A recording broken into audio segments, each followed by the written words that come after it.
tuning in to the Embodied Astrology podcast. I'm Renee Sills. I'm a consulting astrologer, embodiment educator, and the creator of Embodied Astrology.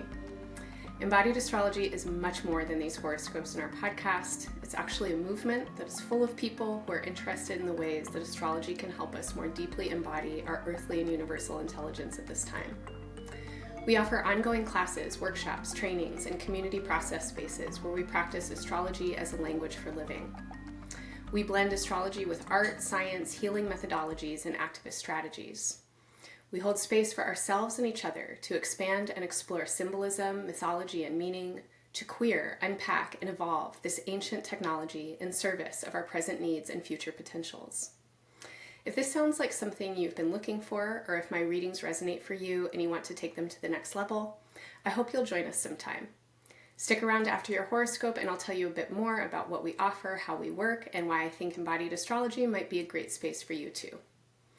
If this work benefits you and you want to help me keep giving these monthly readings for free, or help us keep all of our offerings available with financial accessibility and sliding scale, please take a moment right now to like, follow, and subscribe to our channels.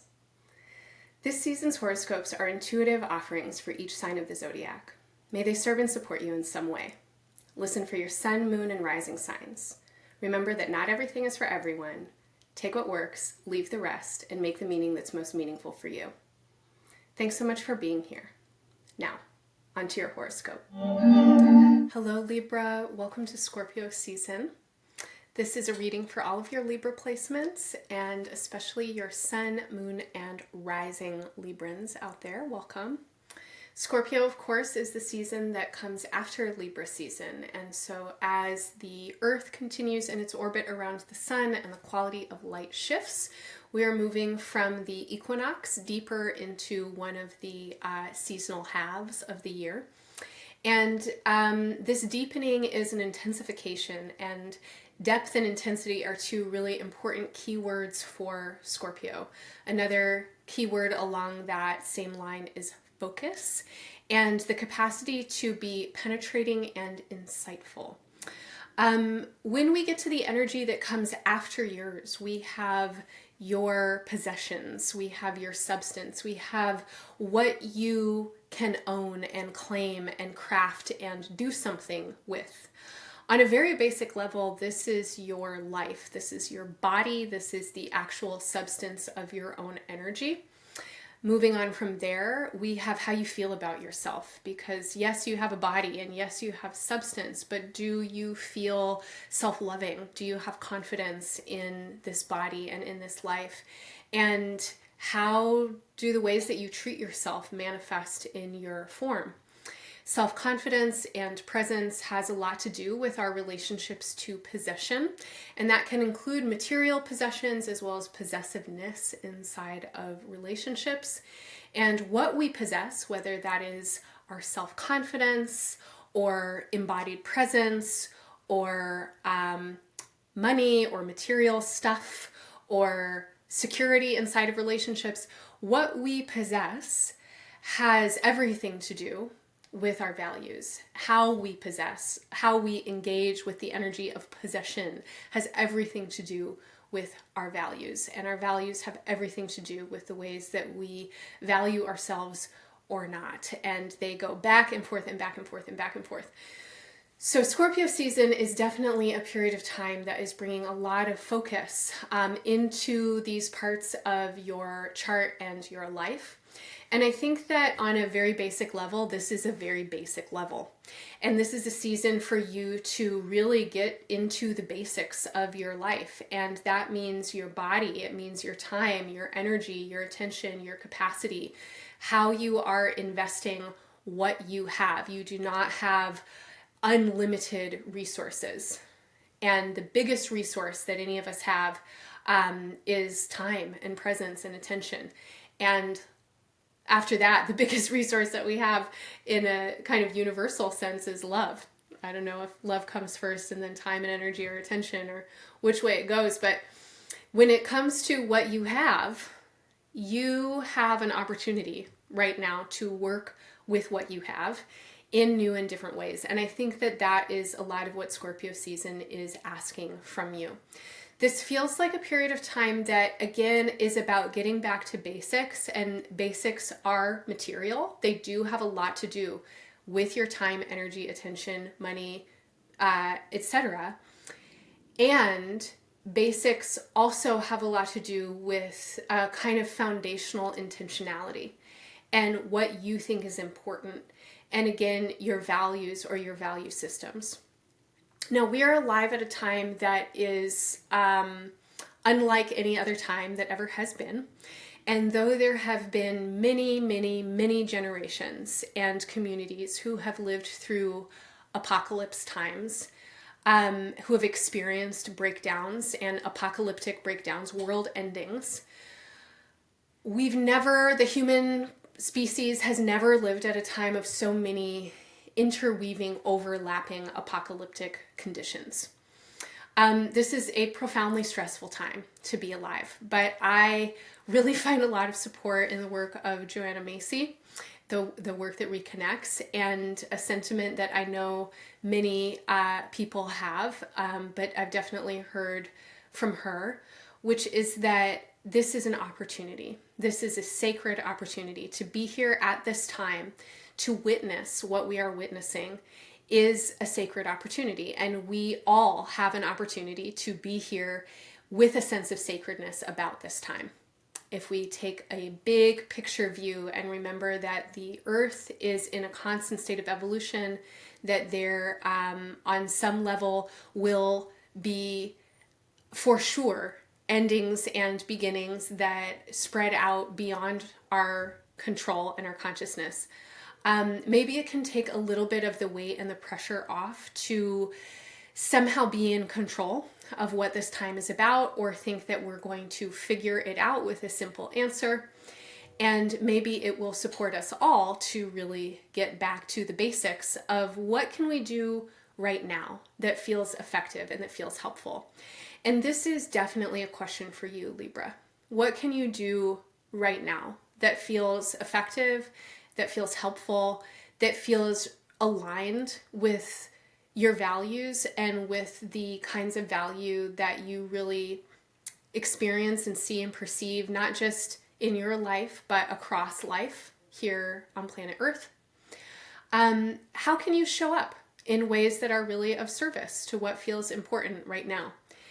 And how you can show up, I think, is a pretty big point of meditation for a lot of you right now. And this is a point that is evolving quite a bit over the course of Scorpio season. So I'm going to come back to that in a moment. But first, I'm going to say that as we move into the season, we are moving towards a new moon on November 1st. And this new moon is a deep new moon. There is a lot of feeling of intensity and severity around this new moon on the 1st. And I think for a lot of you, this is a new moon that is really calling you into a space that feels very deeply central, and that is asking you to really meditate on what do you have to give and what do you need in order to give what you can give. Now, that question is enormous, and it can be a question that you ask yourself on an emotional, energetic, psychic, psychological, relational, physical, and material levels. But there is something right now about you want to be able to resource, nourish, and sustain yourself as you are also in action and in service and laboring somehow. The span of time between the new moon and the full moon, and we have a full moon coming up on November 15th, is a period of time where there's a lot of activation and mobilization in the collective.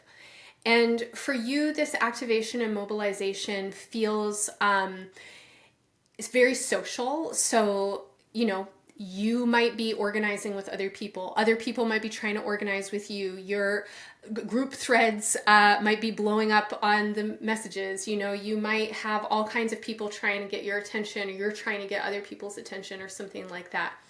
It does feel like this is a kind of reactive, inflammatory quality of time.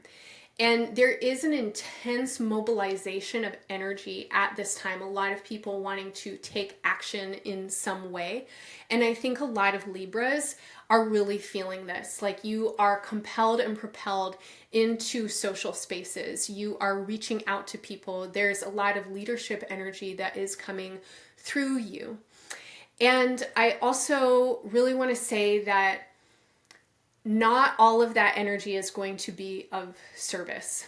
And it's important right now that you are tuned in with where you are initiating from and how you are initiating your leadership, or your from this kind of compelling, provoking space where it's like you are moving out and reaching out. Now, over the course of the next several months through early 2025, I'm going to say definitely into February, but probably March and April, there is a kind of back and forth. And some of you are initiating something around this time. It could be career related, it could be friendships, it could be group projects or collaborations. There may be ways that you're engaging with activism and organizing, but it feels like a lot of you might be initiating something, like there's a pulse to move that is coming through in early November. And this initiation, you will be happiest if you give yourself time, space, and opportunity to be kind of experimental about it. So ideally, if you're starting something new, you are starting with an attitude of experimenting. Let's see how this goes. Let's try this for a certain amount of time, and then let's reassess. I want to say that some of you are feeling really bold at this time, and you are like leaping out to take some action about something. And there may be something that you are not paying attention to. And what I'm getting is that it's relational. And it could be that there are issues of shared leadership or communication, or like nuance of attunement and how you share space, or conflicting needs and desires, or something like that. So if you are working with other folks, and I think a lot of you are really trying to navigate social spaces right now, if you feel a lot of urgency, if you feel reactivity, and that can also include enthusiasm, it can feel like, yes, let's go, kinds of vibes, I want to encourage you to, bring your energy, but also notice if and when your energy isn't letting other people also kind of come with theirs, or if there's feelings like there's competition or stuff is coming up and egos are getting involved. That's not a good space to make decisions from. That's a great space to process. It's a great space to bring awareness to and to try and work it out and initiate, processes that allow for more coherence to come forward.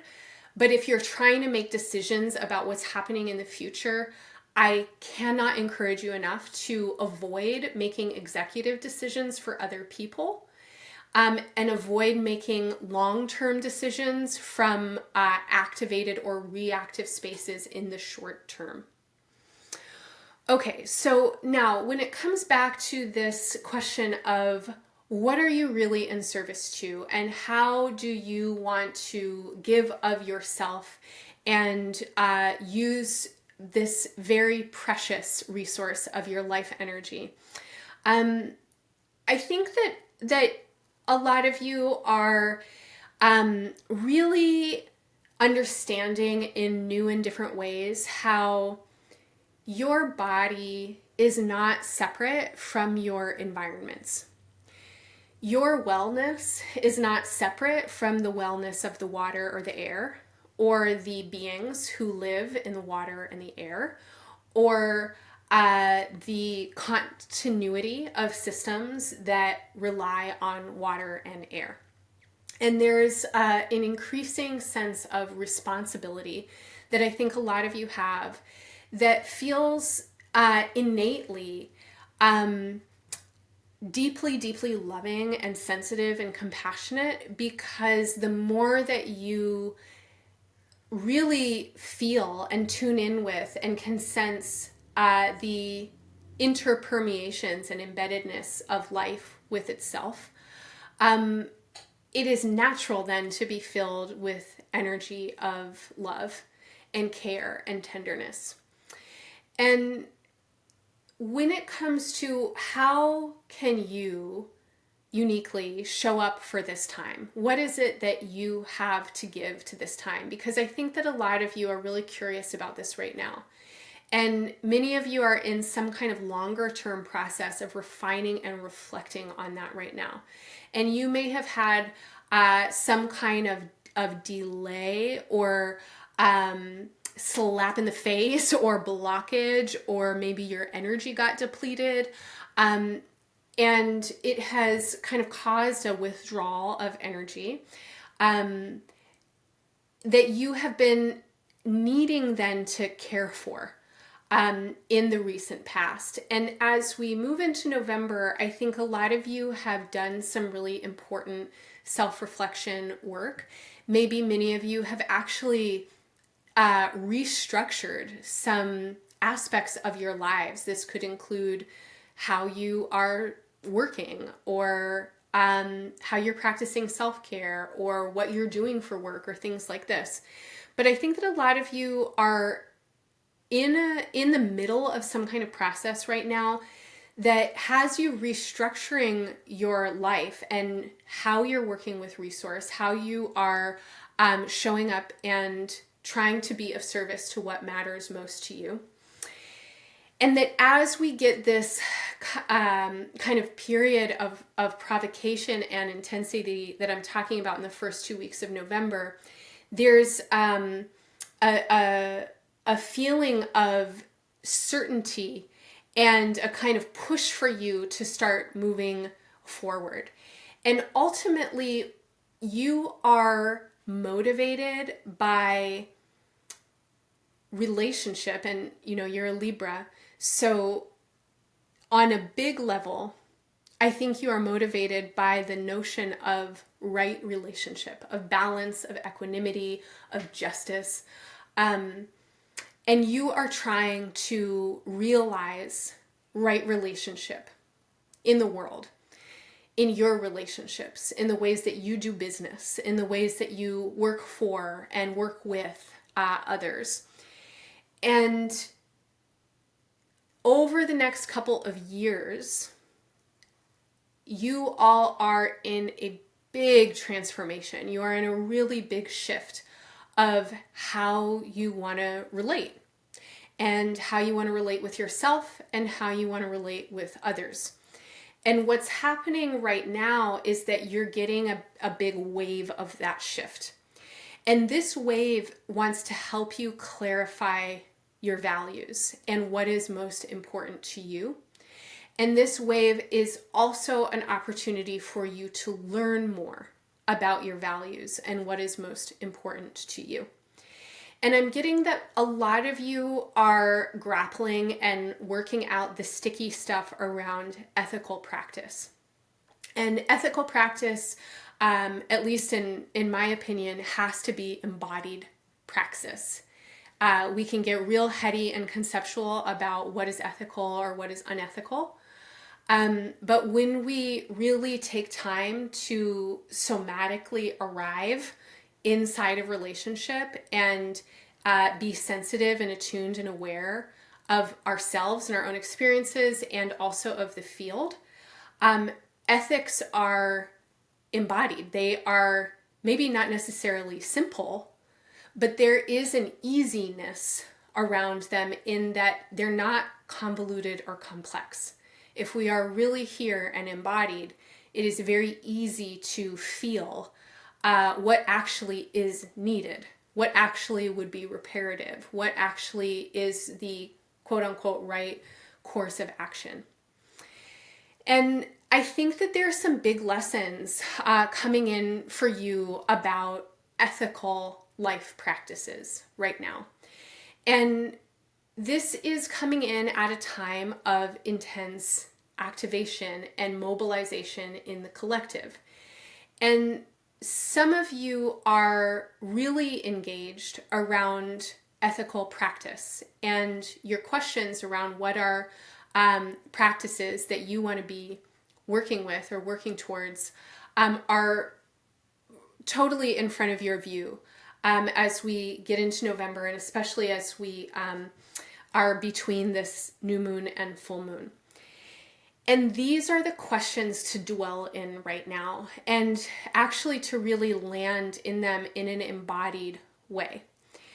And if you find yourself needing to make decisions, particularly if you need to make financial decisions, work-related decisions, health-related decisions, or decisions that have things to do with other people and how relationship or group dynamics are working, I cannot encourage you enough to take the time and the space to have embodied ethical practice.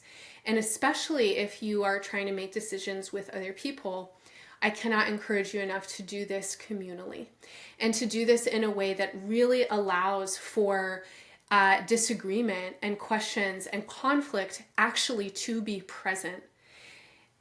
Part of what seems so unethical to me, and I think a lot of people in the world, is that when conflict arises, there is such a quick jump to binary operational systems where this person is right and that person is wrong. And this is the way we do something and that's not the way we do something. And those binaries are, for the most part, steeped in traditions of oppression and supremacy.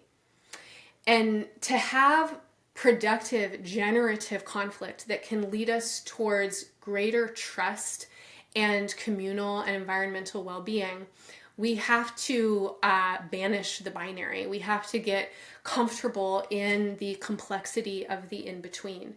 So if there's any circumstances that you are in where you are having stuff come up throughout Scorpio season and you feel like ethically this is the way, but you aren't giving space for other people that you might be involved with to work it out with you and to be in some kind of process, you might be missing something there.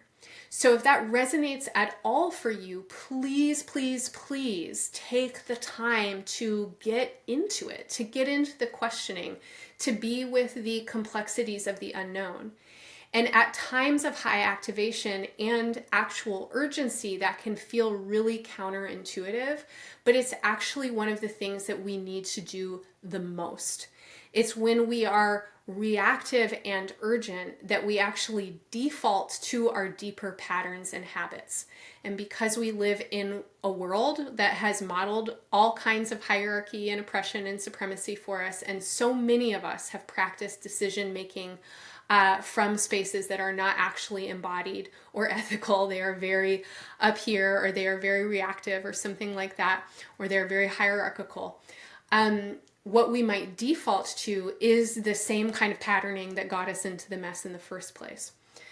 So if you have anything coming up and you are in a position where collaboration and group dynamics or relational dynamics is part of what you are working with right now, please give time and space for some kind of communal process to happen.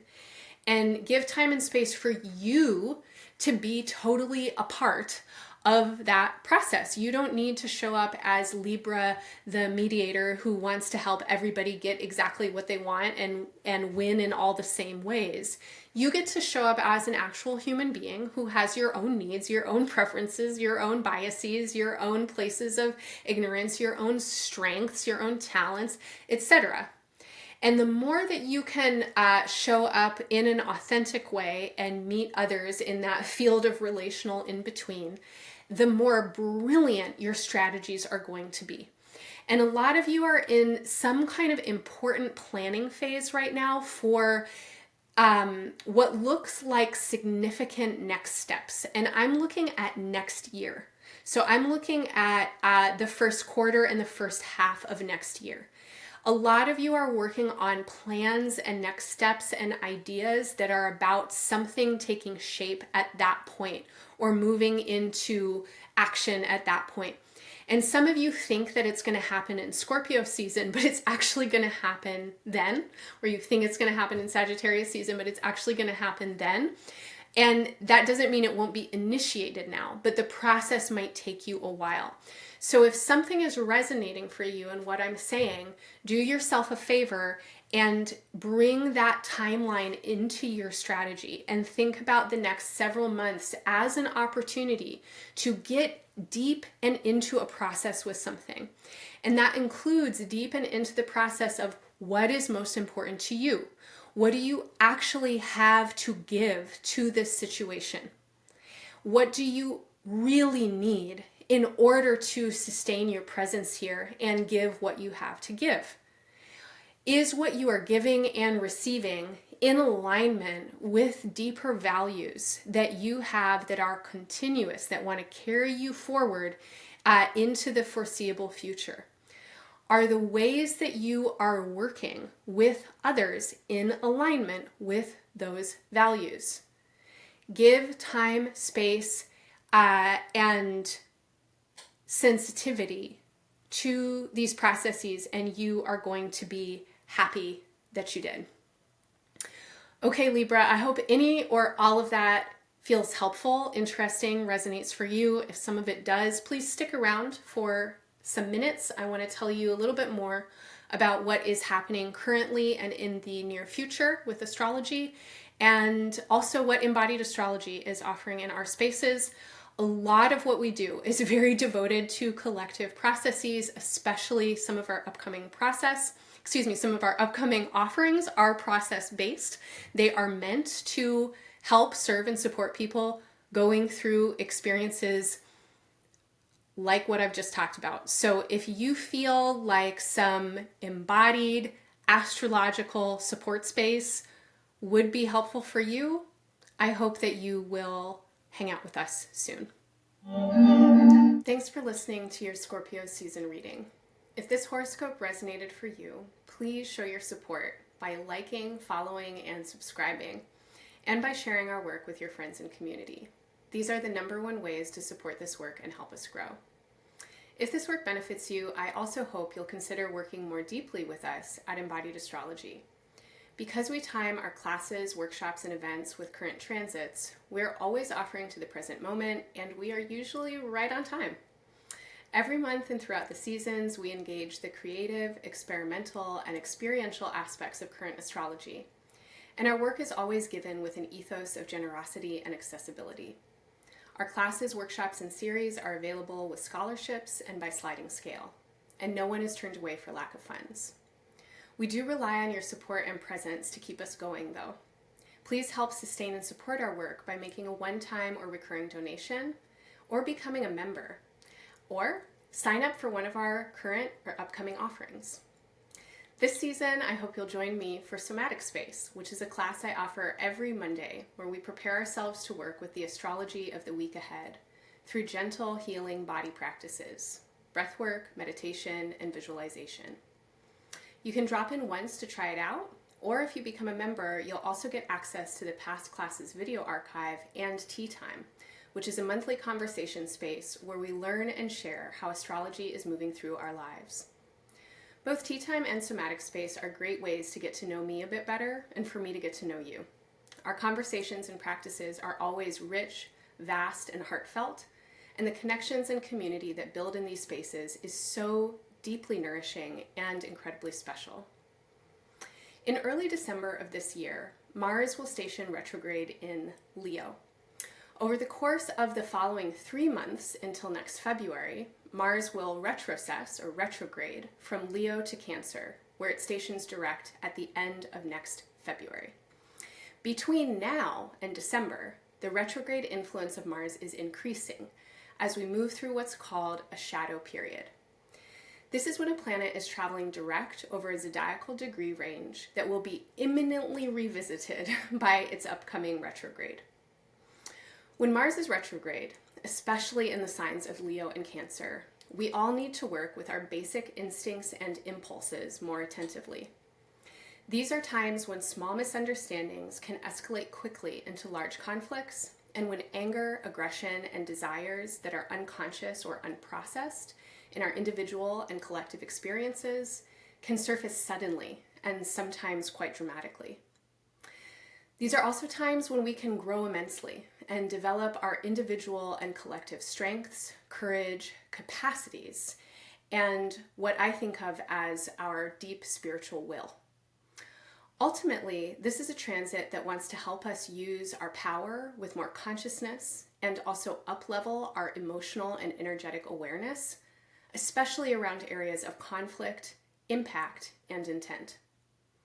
Sorting through the stuff of conflict is messy work. No matter what the conflict is, there is always more than what's visible on the surface. Since our personal and interpersonal experiences can't get separated from the institutional, environmental, and ideological, it can be profoundly overwhelming and hard to move towards conflict transformation when most of our issues are totally complex and entangled on multiple levels. In order to prepare for this transit, our faculty member, Ramon Parrish, is offering a 3-week series, November 7th through 21st, called Constellations of Conflict. In this series, we'll do the work of investigating the intersections of conflict as they emerge in our individual bodies, interrelationships, shared spaces, and the larger world. Through the lens of astrology, we'll use our natal placements, synastry, and transit timing as guides. We'll explore how current astrology and this Mars retrograde can help us navigate, engage, and skillfully meet this time of profound conflict and transformation here on Earth. This Scorpio season features a grand trine between the Sun in Scorpio, Mars in Cancer, and Saturn and Neptune in Pisces.